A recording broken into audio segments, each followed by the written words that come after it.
uchinje mwana mbuzi. Lakini kwa sababu Bwana alisajitoa kama sadaka, kama alama ya mwana kondoo, tumetakaswa wote kwa damu ya Yesu. Tumetakaswa kwa nini? Kwa damu ya Yesu. Kwa hiyo neno Pasaka ni ukombozi kwa sasa, kwa sababu alichukua nani? Yesu Kristo.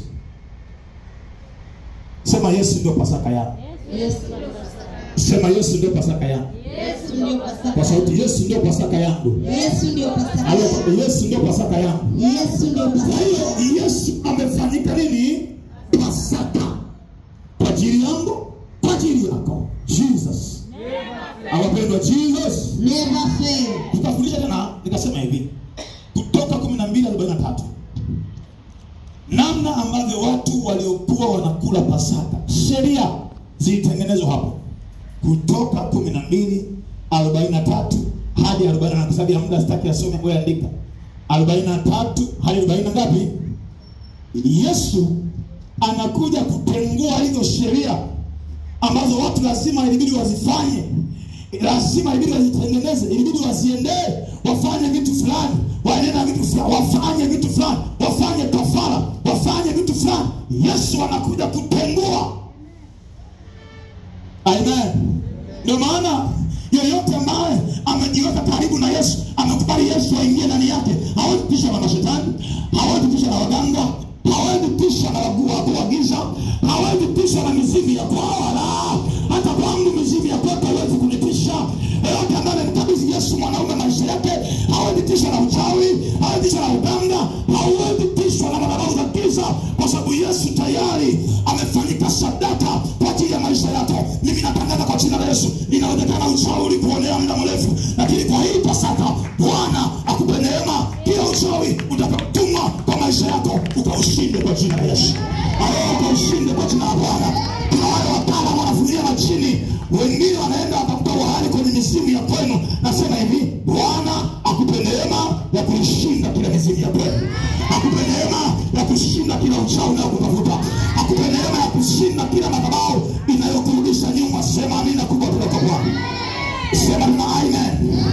Wakati mwingine adui hatamani aone watafakari habari za Kristo, hatamani aone unapenda ibada, hatamani aone unapenda vitu vya Mungu, lakini Bwana amekuleta ili leo ufanye upya kwa jina la Yesu.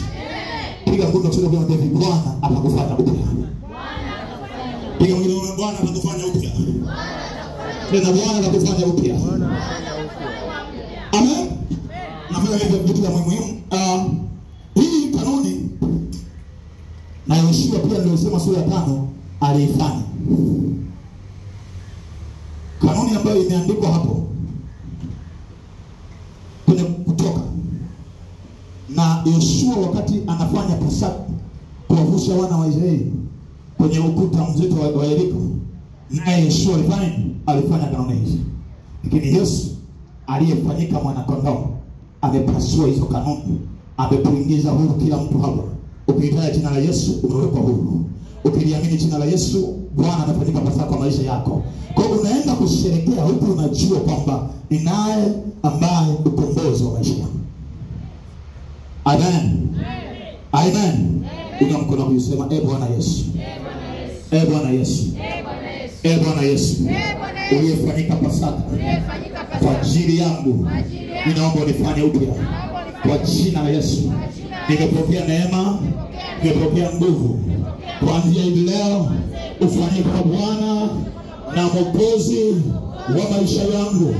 Napoiendea Pasaka, napokea ushindi mkubwa, napokea neema mpya, napokea nguvu mpya kwa damu ya Yesu Kristo, na kwa jina la Yesu Kristo. Yesu, makofi ya juu. Sasa nataka nivunje kitu kinaitwa debate, marumbano fulani ambayo huwa yanakuja kwa sababu ya siku ambazo tunamsimama Kristo. Mfano Pasaka, watu wanapigana nayo hivi hawaiamini. Mfano Christmas, watu wanaipinga, si ndio? Sio pingo za mwaka mpya, sababu leo hapa tunaingia tu mwaka. Lakini sikia kuzaliwa kwa Yesu, wewe azaliwa mwezi wa 3 na mwezi wa 12. Alafu tunasherehekea kufuka mwezi ngapi? Nasema ina maana mimba inasema hivi iliingia mwezi wa 6. mstari wa 12. Watu wanakuwa na debate hapa, lakini siku hizi leo nakupa majibu mazuri tu. Kwa mfumo huu. Pasaka hii ni kanuni ya Mungu, ndio?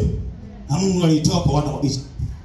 Na akamwambia Musa awaambie watu. Hebu soma kitabu cha Kutoka 12. Kama sienda kuelezea. Mambo ya Nyakati wa pili sura ya 30. 12 mstari wa 1. Kutoka 12 mstari wa kwanza. Neno linasema Bwana akanena na Musa na Haruni katika nchi ya Misri. Sawa. Akawaambia, mwezi huu utakuwa mwanzo wa mwezi kwenu. Utakuwa ni mwezi wa kwanza na mwaka kwenu. Semeni na mkutano wote wa Israeli. Mkawaambie, siku ya 10 ya mwezi huu kila mtu atatoa mwana-kondoo kwa hesabu ya nyumba ya baba zao. Mwana-kondoo kwa watu wa nyumba mmoja. Na ikiwa watu wa nyumba ni wachache kwa mwana-kondoo, basi yeye na jirani yake aliye karibu na nyumba yake na watoe mwana-kondoo mmoja. Kwa kadri ya hesabu ya watu, kwa kadri ya ulaji wa kila mtu, ndivyo mtakavyofanya hesabu yenu kwa mwana-kondoo. Maana utaratibu ulikuwa ni kwamba kila nyumba atoe nini? Mwana-kondoo. Yesu alitutakasa kwa damu yake, ndio? Naelewa ulipoishia. Naelewa hujamaliza. Mstari wa 5. Mwana-kondoo wenu atakuwa hana ila. Mume kwa mwaka mmoja. Sawa. Mtatoa katika kondoo au katika mbuzi. Naelewa. Nani kondoo nini au mbuzi? Nenda 21 mstari. Mstari wa 21 neno linasema, hapo ndipo Musa akawaita wazee wa Israeli na kuambia, nendeni mkajitwalie wana-kondoo kama jamaa zenu zilivyo. Anasema kila mtu akawaambia nyumba yake waje na mwana-kondoo. Wana-kondoo maana yake wengi, sio moja. Kila nyumba ije na nini? Na kondoo. Endelea. Kama jamaa zenu zilivyo mkachinje Pasaka. Mkafanya nini? Mkachinje Pasaka. Nanyi twaeni tawi la hisopu. Mkalichovya katika ile damu iliyo bakulini. Ndio. Na kukipa kizingiti cha juu. Na miimo miwili ya mlango. Kwa hiyo damu iliyo katika bakuli. Tena mtu yeyote miongoni mwenu asitoke mlangoni mwa nyumba yake hata asubuhi. Kwa kuwa Bwana atapita ili awapige hao wa Misri. Na hapo atakapoiona hiyo damu katika kizingiti cha juu na katika ile miimo miwili, Bwana atapita juu ya mlango, wala hatamwacha mwenye kuharibu aingie nyumbani mwenu kuwapiga ninyi.